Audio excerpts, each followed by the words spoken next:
Hello everybody, welcome back to NHS Lanarkshire's People's Hearing. We are now into the question and answer session. We've had two sessions today. We have had the hearing at the beginning of the day. We've had our benefits criteria discussions, and now we're through to the question and answer session with representatives from the programme team, the Monklands Replacement Project programme team. So gentlemen, would you like to introduce yourselves?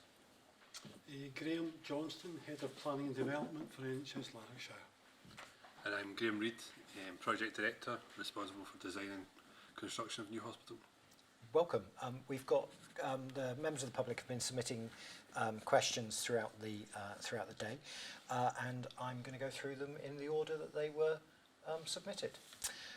So, the first question is, are we saying, or is the project saying that it will keep the same level of transport as there currently is? So transport to the site. I'm presuming we're talking about public transport here. Our absolute requirement is to make sure that irrespective of where the hospital relocates to, the public transport service is comparable to the existing site. That's primarily the case in respect of bus transport, because as we've discussed earlier, we can't alter rail transport tremendously much, but we can improve bus transport. We will do that for each of the three sites, and we've assessed the impact that would require to get to that required point. And what about parking for the site as well? Because lots of people will travel to the site by car. So I suppose maybe just the final part on the bus services, what Graham has alluded to, the Section 75 commitments we have to make via the planning application. We have undertaken an initial assessment of that, and that's encapsulated within our financial model. The more detailed work will be done on that once we get any selected site with the local authority. In terms of parking, that's again something that's within the responsibility of the local authority as planning authority. There's currently around just over 1,000 parking spaces at the current Monklands site. We anticipate that in a new hospital we'll have over 2,000 car parking spaces. However, that would expect that to be consistent across the three sites and not differentiated. But again, the detail of that is to be developed with the local authority in due course. Excellent, thank you very much. Second question that came in online is, the hospital is the largest employer in Airdrie. What are the plans for the job voids? Okay, I'll kick off with this one. I suppose there's 2 points for me here. It's our absolute intention to recognise that the staff employed at that hospital are a key asset of ours.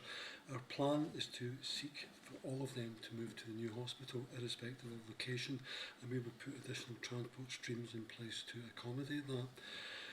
In terms of voids, we're not expecting there to be a void, but there's certainly an objective to have an opportunity.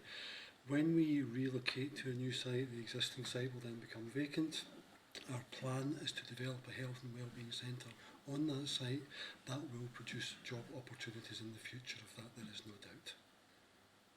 Thank you very much. Our next question was, where do you, this is into in relation to the published information, where do you get the distances to train stations from? So we've published a transport strategy report that our advisors have prepared in conjunction with Transport Scotland and the local authority, and it's the advisors who have provided those distances. Excellent, thank you very much. And those reports are available on the Monklands Project website? Correct.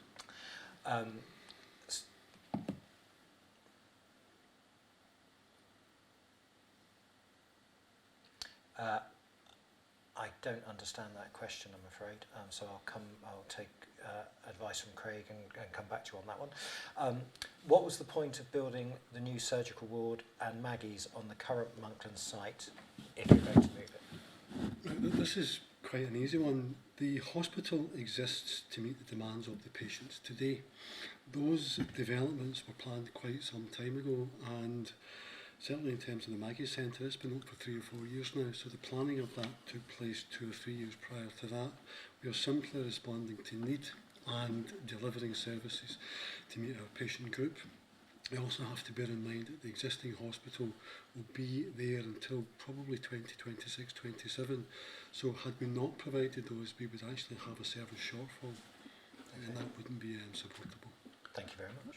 I think the further point to that is that the Maggie's organisation was aware of the potential of the Monklands to move during the development, and they have signed up to the new Maggie's moving to whatever hospital site we may be at, and that is also the case for the Beatonson, which is clinical model requires it to be on an acute site. Thank you very much. Now, the next question talks about the location of Gartcosh and how it can service the community.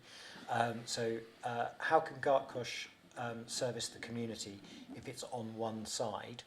The location needs to be as central as possible. I'm making the assumption this is about the whole of the area. I suppose I'll start and then Graham can come in. So I think the point here is around the fact that people have to get to this hospital, and that's what the transport information is trying to share. Obviously, a location central also is affected by the transport infrastructure, covered buses and rail, but also the road network. So what we're trying to present with information, and it'll be assessing benefit criteria, journey times and other things to that hospital. I think one point to note is that the hospital serves the North Lanarkshire Monklands catchment area, but up to Cumbernauld and down to Uddingston from the unscheduled catchment area, but also 27% of outpatient appointments at the current hospital come from out with the Monklands catchment area. That's the catchment area from the rest of Lanarkshire in terms of Hairmyres and Wishaw, so that's of the 290,000 outpatient appointments every year, 27% come from out with that catchment area. Can I add a couple of wee supplementary points to that? We have 3 sites, all of which are placed in a manner which will deliver the service. All of them are within our catchment area and all work. Had there only been one site option, we would have built the hospital on that site. We have 3 site options. That's a good position to be in. We are asking the public and staff to help us select which site best meets their requirements. As Graham mentioned earlier, the benefits criteria are the factors which are used in the scoring process. The scoring process will take place next week, where 100 people will assess the sites against those criteria. They will decide. Thank you very much. Is there, will there need to be a compulsory purchase order to buy any of the sites? We are not planning that that's the case at all, no. So they're all freely available on the commercial market? They're all available, yes. The next question that came in was it's around the issue of parts of Glasgow being, the Glasgow catchment area being in the catchment area for the hospital, for the new hospital. So the question is phrased: when did Gartcosh become part of Monklands? When did Glasgow City, which is a Gartcosh train station address, become part of Monklands? It's not so much that it's part of Monklands, it's part of North Lanarkshire. And that was a realignment of local boundaries in either 2011 or 2013. As a consequence of that, it forms part of the catchment area for the hospital because it forms part of the area that we require to provide services to. The point is not, is Gartcosh in Lanarkshire or out of Lanarkshire? Is there an unintended consequence on the areas surrounding that? The short answer is yes, there is a consequence. We've identified that, we've published that on our website, and we've clearly specified the impact on all of the sites of consequences, unintended or otherwise. It was published on the 10th of January, and there's detail there should people wish to consider it more fully. Thank you very much. And this is the catchment area increase of 8,000 that you talked about earlier? So, just to explore that a little bit further, the impact of having the hospital at Gartcosh would be to increase the emergency department attendances by 8,000. That's 4,000 patients redirecting from within Lanarkshire, currently Cumbernauld, Kilsyth and Northern Corridor, and 4,000 realigning from Glasgow. So it's 4,000 new, and it's 8,000 in total, 4,000 of whom are simply Lanarkshire patients redirecting. Thank you very much. And just describe, for those people watching, describe how that 4,000 extra patients, because it sounds like a lot. Describe how that affects planning in a service like A&E. So there's two things probably to bear in mind here. The first one is that Monklands has currently got about 74,000 E&E attendances per year. We expect that will rise by up to 8,000 as a consequence of this. In the other sites there is a change, but it's not to the same level as that. In terms of ED, in reality the ED department is sized to accommodate that number of people, whether it's at Gartcosh or elsewhere. However, if that is at Gartcosh, the impact of those additional ED attendances translates into another 22 beds. So should the hospital be at Gartcosh, it will have an extra ward in simple terms. So, to facilitate that additional activity. So those extra patients that would need to be admitted through A&E, that's what the extra 22, so we'll have to 23 build an beds extra ward for them. We've costed that into the financial model simply so that there's a comparative costing model out there. And that, again, that all of that information is available on the It's website. ready for people to review and assess. So the next question that came in was, will there be a maternity hospital added on? So will there be a maternity service? The NHS Lancashire's maternity services are provided in Wishaw General. There's no change to that. Okay, thank you very much. Short answer.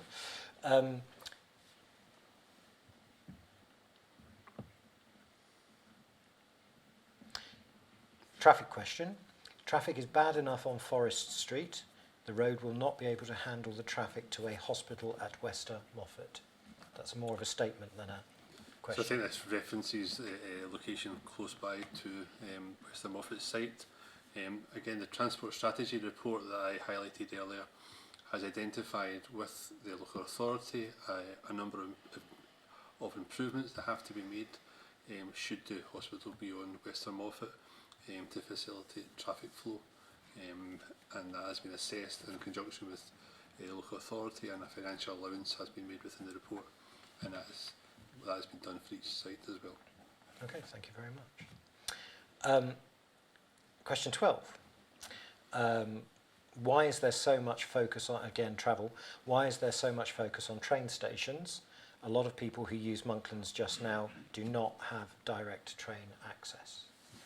The focus, I think, on train stations has been a reflection on comments that have been raised. We've not got a focus on any particular aspect, so we're responding to comments that have been raised, no more than that. And concerns that have been raised at the community events and various other things. Thank you. 13. Again, I think this is well documented, but as a courtesy to the person who's posed the question, why is the current site not an option for a rebuild? The current, you want to go? So we assessed that last time as part of the option appraisal in 2018. A rebuild on the current site was viewed to increase costs, increase delays and increase health and safety risks, including infection risks to patients during lengthy construction works. That was the consensus last time. If we remember, we had the independent review that was undertaken from late 2018 till mid 2019. An independent review agreed with that and said that we should consider or score again in Gartcosh and Glen Mavis, and we have done that, and obviously we have added to the new site at Wester Moffat to that assessment as well. Thank you very much.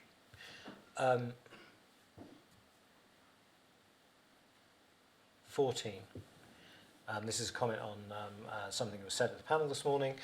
So because an area has deprivation, the people who live there have low skills. Did I pick the lady up right?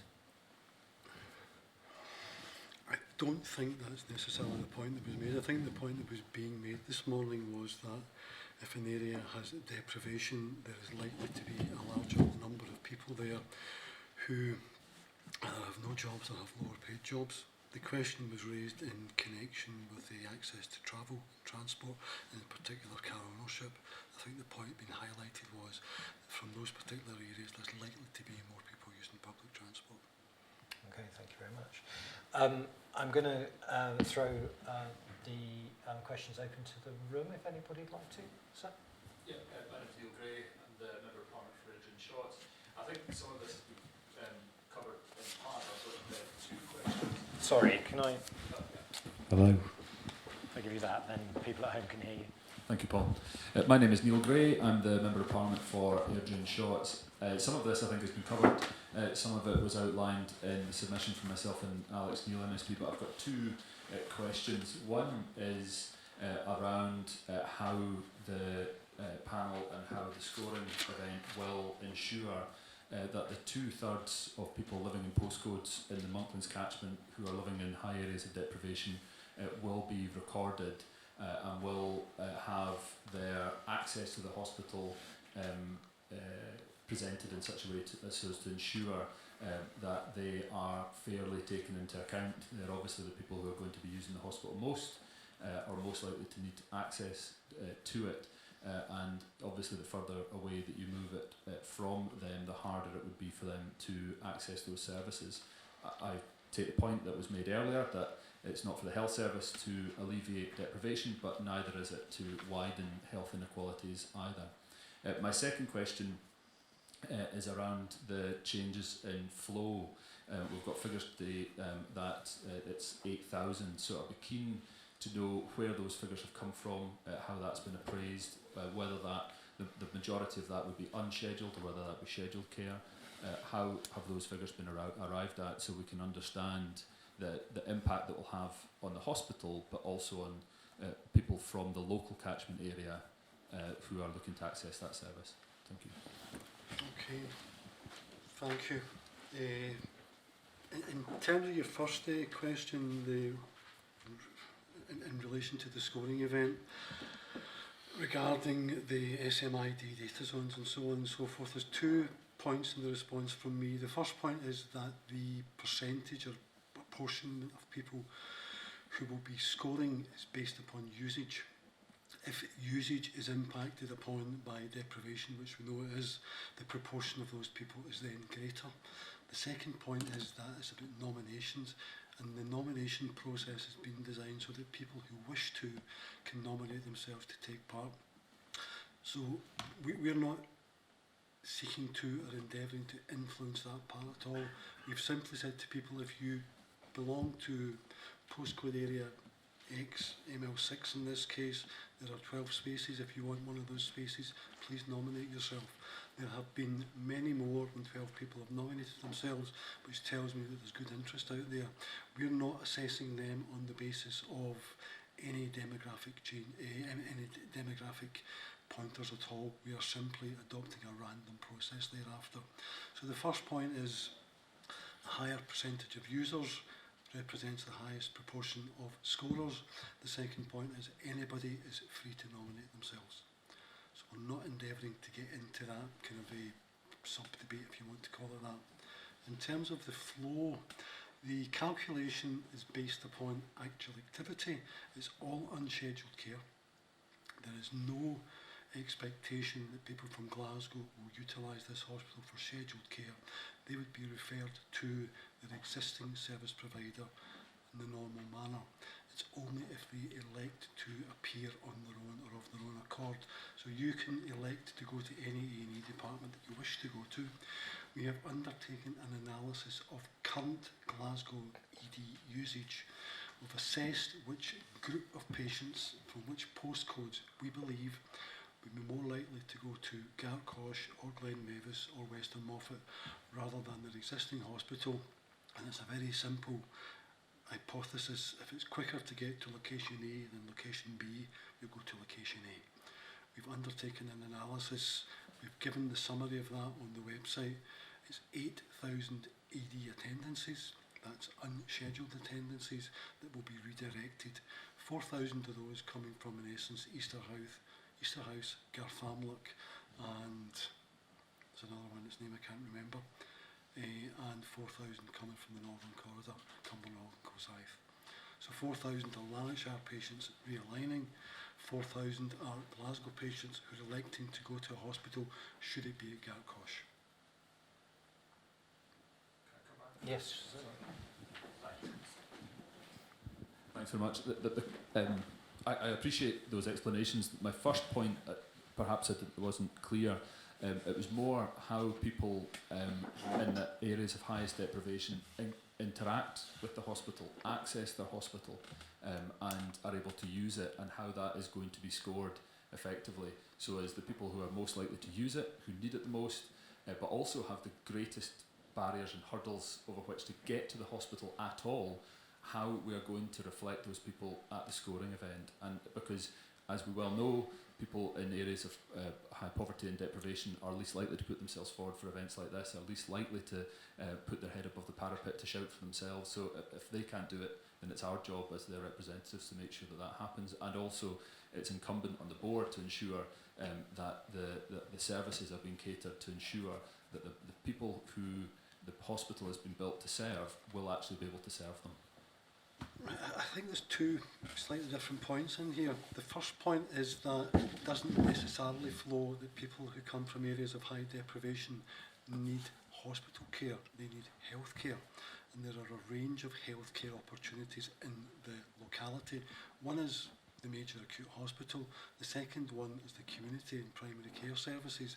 And there's a strong body of evidence that says much of the care that most groups need is not actually in hospitals, it's in local communities, whether it be GP services, whether it be community services and health centres. So there's possibly a debate to be had there about actually who uses the hospital. The second point is that we're providing the opportunity to everybody. We can obviously only take forward nominations from people who elect to nominate themselves. And we are going as far as we possibly can to make sure that everybody who wishes to chooses to nominate.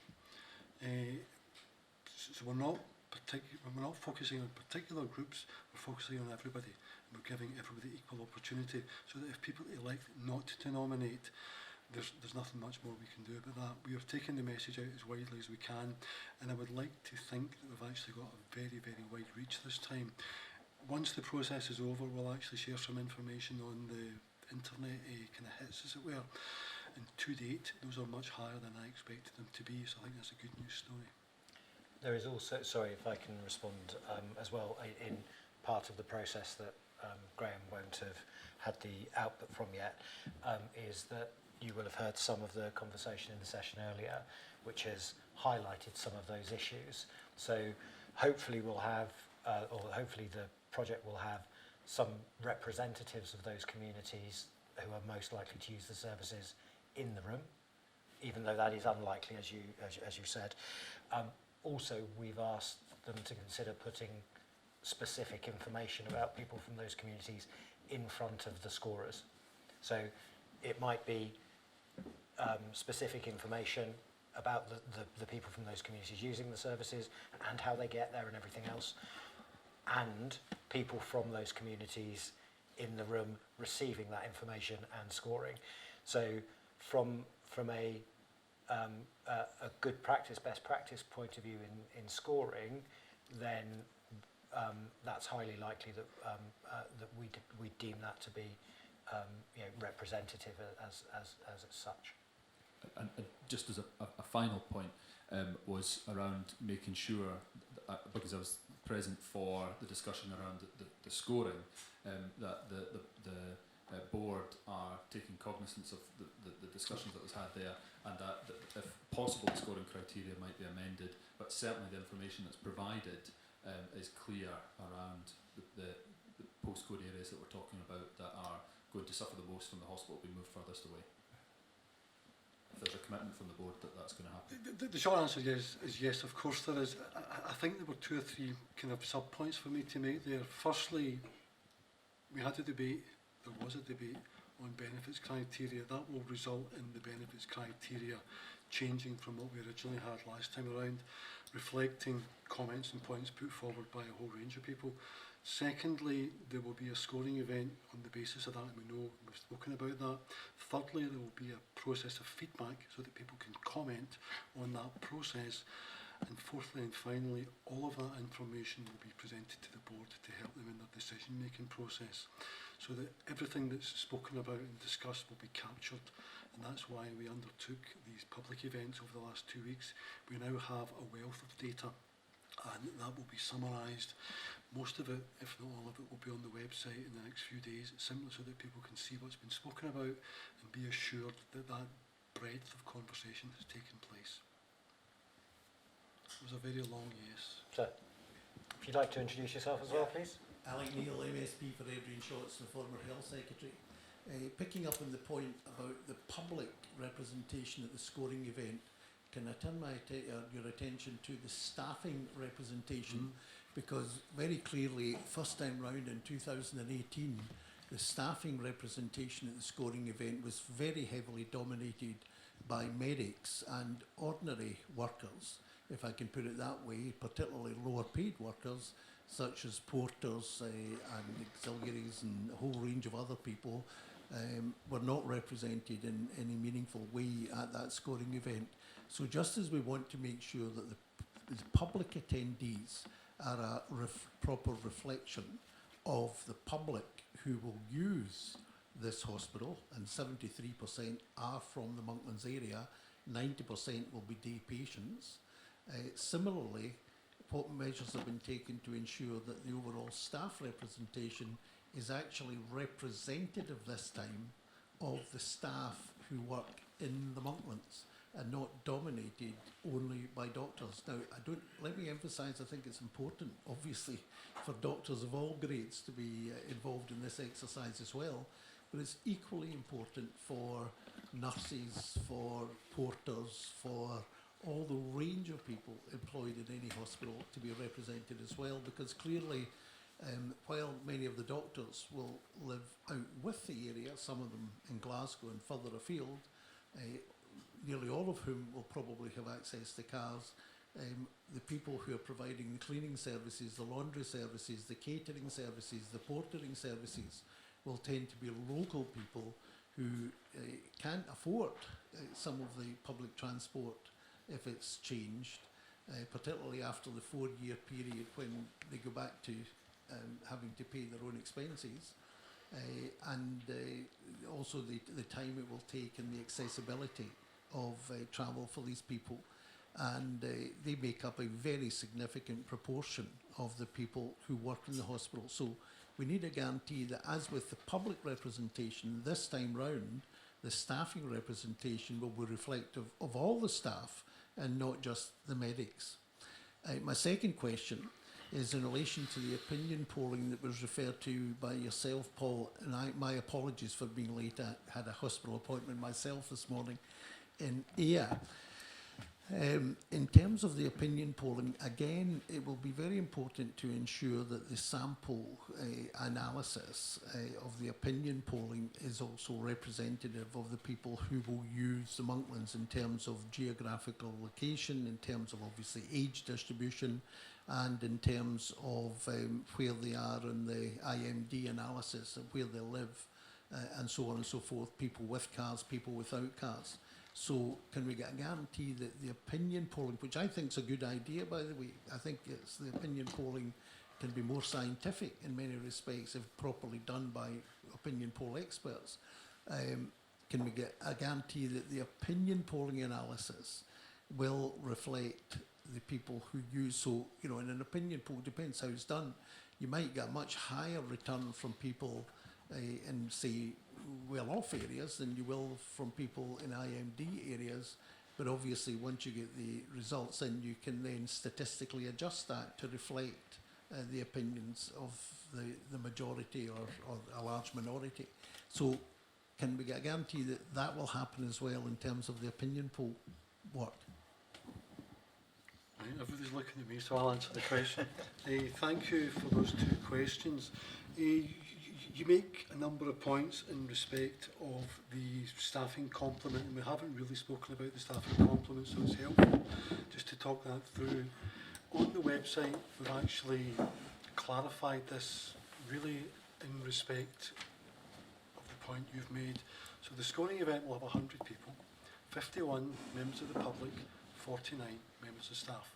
The 49 members of staff is made up as, and I'll just try and remember the categories in my own mind just so that I can clarify these with you. 17 staff from Monklands, 7 staff from Wishaw, 7 staff from Hare Myers, 5 staff from each of the 2 health and social care partnerships, 7 trade union members of staff from across the county, and 2 members of the Scottish Ambulance Service. Each of those groups is then sub-split into proportions of doctors, nurses and others, simply to make sure that it's not overloaded with any one category. We are not selecting anybody to take part in the process. Everybody who wishes to take part can self-nominate. So if you're a porter and you want to nominate, and some have, they're free to do so. If you're a doctor and you want to nominate, you're free to do so. Our objective is to get a spread across not just the hospitals, but get across the types of staff, the groups of workers, so that we've got what you would term a truly representative grouping. We've also added 7 staff side oblique trade union representatives, whether they be representatives of the BMA, whether they be representatives of Unite or Unison, so that we've got that very broad spread across all of the constituent parts. And it will comprise whoever has elected to nominate themselves. So if it's a group of porters and a group of health support workers, so be it. We don't have a preconception, we simply want to get equitable representation, and it's being promoted internally very heavily to make sure that staff know they have the opportunity and can then freely take that opportunity. Hopefully that at least gives you some comfort that that process is equally fair as the public one is. The precise details are on the website.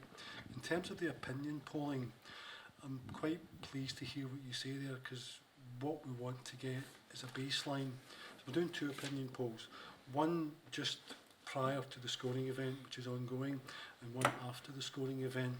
That'll give us 2 data sets, simply to test the kind of temperature in the county. The split is 66% from North Lanarkshire, 33% from South Lanarkshire, pretty much in line with what Graham identified earlier on as the typical outpatient attendance. The question set has been agreed not just with the Consultation Institute, but with the Scottish Health Council. They are applying the normal polling criteria as a professional polling company to cut across all the demographics and all the geographies.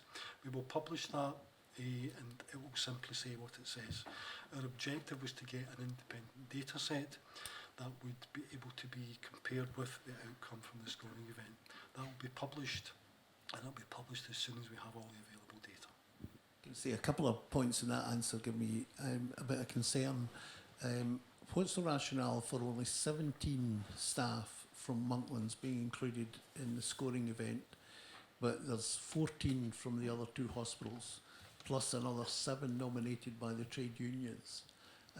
So the people who work at Monklands, who are clearly going to be the most affected by this decision, are going to be effectively outnumbered. Number one. And what was the rationale for that? How did you reach 17, 7, 7 and 7, for example? And similarly, in the opinion poll, you're saying, you know, percentage from South Lanarkshire, percentage from North Lanarkshire, but there's an issue, and this came up the first time round, that within North Lanarkshire, broadly, you've got the Wishaw catchment area and you've got the Monklands catchment area. Now, in this case, surely it's the Monklands catchment area that should form the larger part of the opinion survey, because clearly, while undoubtedly, you know, I'm not saying there shouldn't be anybody from the Wishaw catchment area because there's a potential knock-on effect. For example, I strongly believe if this ends up in Gartcosh, the impact on the Wishaw Hospital, I know your computer model doesn't show this, but I know as Health Secretary how inaccurate these computer models are. And the fact of life is, if it's going to be in Gartcosh, we will end up, I think, with a disaster at Wishaw, which can't cope with the volume of traffic it has in terms of patients at A&E at the moment, for example. So, you know, why the 73% of people who are going to use the new Monklands Hospital are currently living within the Monklands area? Therefore, surely 73% of the people polled in an opinion poll should be people living within the Monklands area. Otherwise, it's not going to be a true reflection of opinion. The 73% actually reflects people who live in North Lanarkshire. That's the first point there, and that's an important point. Sorry, I don't pick that up, Graham. 73% of the people who are going to use the new hospital, and this point was agreed in the report. I mean, the Glasgow University report made this point about the waiting. 73% of the people who will use the Monklands Hospital live in the Monklands area. That is North Lanarkshire, but it's not the whole of North Lanarkshire. Therefore, I would have thought, as somebody who's done economic statistics at university, that to get a true opinion from an opinion poll, 73% of those polled should be people living in the Monklands area. Otherwise, it's not going to be a true reflection of the people who are going to use the service.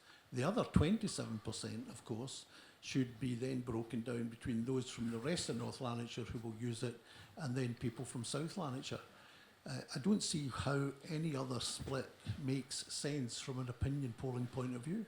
Right, so I'm not entirely in agreement with your assessment of numbers, but there's no point in having that debate here. I'm happy to take What that number point have I away. got wrong? Because the 73% is your number, not mine. No, the 73% I referred to was patients, from an outpatient perspective, from North Lanarkshire who use Monklands Hospital. But it clearly stated in your document from day one, 73% of the usage of the new Monklands Hospital will be people from within the Monklands. 27% are patients from out with the Monklands, and they're split between the rest of North Lanarkshire the and South Lanarkshire. 27% was South Lanarkshire.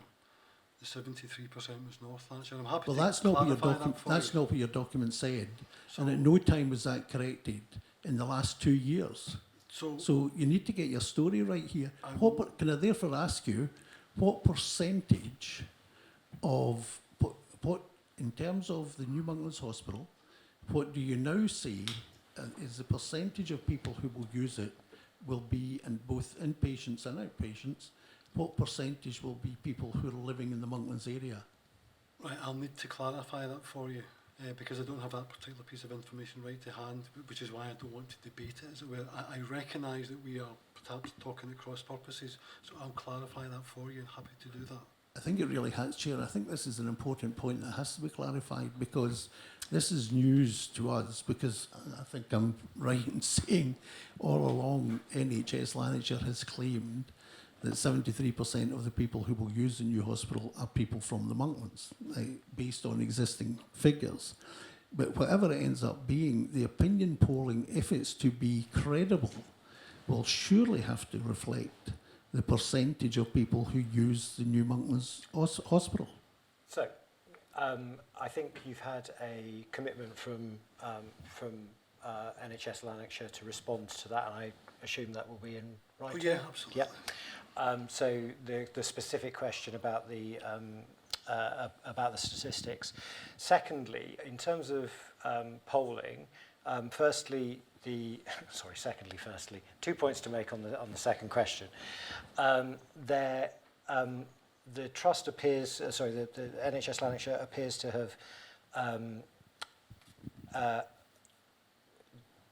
got the services of professional research company to do the job, so they will do that to the right standards.